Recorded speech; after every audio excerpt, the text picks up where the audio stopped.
Welcome back. Scott Highmarks here. Always glad to have Scott join us. A great basketball player, as you folks who watch the Billikens know. A great broadcaster, still does Billikens games on Fox Sports Midwest.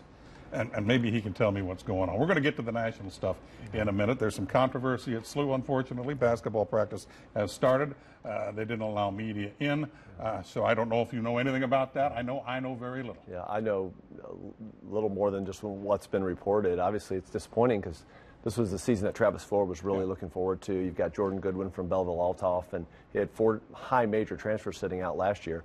I think regardless, once they get through this, this could be a turning point for the Billikens season, but obviously not a great start. Yeah, Travis last year, you know, he inherited some players, but he went out and got some good talent. Yeah. So when we get, you know, the controversy behind us, now all of a sudden the Billikens might have some real fun in the A-10. Yeah, Billiken fans will look on the court and say, wow, we have not seen that kind of talent, you know, 1 through 12.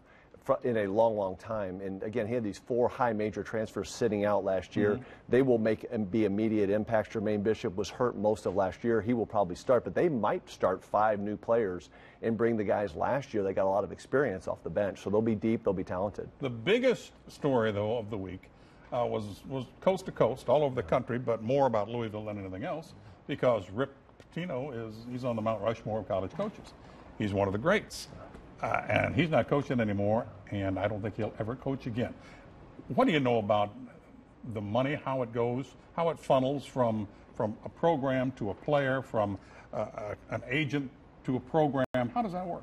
Well, the whole thing's unfortunate, but in a lot of ways, I think it's good for college basketball because it's going to smoke out the cheaters. And this is just the tip of the iceberg. If you look at what's been happening, if you look at, you know, from the shoe company like Adidas to the agents, to the assistant coaches, I think there's a lot more that's going to be investigated. And you know, it's kind of like prohibition in the 1920s. You know, it didn't stop people from drinking. They just found different ways to do it, and they went underground, right? And so money's always flowed in major college basketball and college football. It's just a matter of where the money flowed. They used to, you know, they would pay AAU clubs to come play exhibition games. They would pay high school coaches to come speak at their camps. And, you know, for Rick Pitino to have plausible deniability as many things that have happened under his watch is just hard. I mean, you're the CEO of a corporation of Louisville basketball, and if your CFO or chief operating officer were funneling money overseas illegally, you know, you'd be fired. And I think you're starting to see some accountability in college basketball, which I think is good. I was just online reading a little bit about Pitino. He's selling his house. Yep. And he's going underground. That's pretty much what he said, but he swears his innocence. Now, in your dealings with recruits, because there are basketball players that want Scott Highmark to show them around.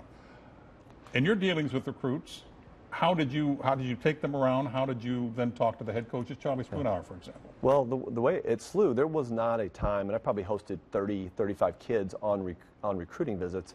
The coaches wanted to know, who are you going to meet? What did you do? Where did you go? Did he like it? Did he go to class? Where are the places that you went? So either that night or the morning of, you're doing a debrief with the coaches. So for these head coaches to say we had no idea what was going on, there's almost no way. Almost every head coach and the whole staff wants to know exactly what's going on.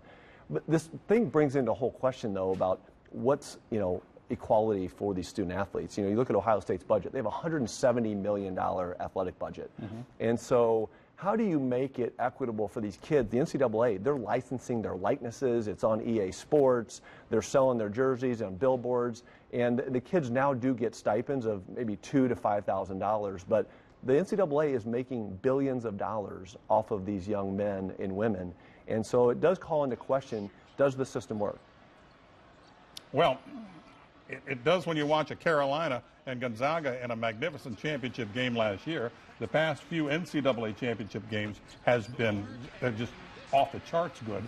People love them. People bet them. March Madness is still one of the great scenes we've had. How will this dampen it?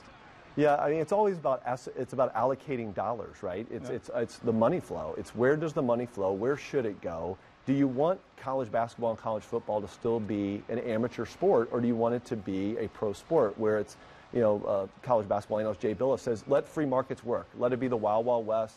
The programs with the most money can pay the most players. Agents can be involved. Well, I think that kind of creates the whole system. It blows up the whole system. So there's got to be some sort of mechanism to compensate the kids, the assets that are creating the revenue, but do it in such a way that's equitable. Because you think about Ohio State's budget, $170 million, that's paying for every other sport. Right. In Ohio State. So all of the softball and field hockey and lacrosse and swimming, it's all being funded and paid for by the revenue sport. So how do you do that equitably? That's a tough math problem. Well, we got 30 seconds to say how good Mizzou's going to be this year. I'm excited. Boy, they caught lightning in a bottle Didn't with the Porter guys. Yeah, they really did. Conzo Martin's a wonderful guy. I've had a chance to kind of grow up with him, play against him. I'm excited for him, and with the Porter kids and Jeremiah Tillman, there's a local flavor there. I think they've got a chance to be really good really quickly, but you better go watch Michael Porter Jr. because he'll be gone in April. That's one and done, he's like Jason. He's very, very special. He might even have a higher ceiling than Jason Tatum. Thank you, buddy. I You bet. appreciate it. Well, Scott good to see you. Highmark joining us. You bet. What a great guy he is. We're back to close right after this.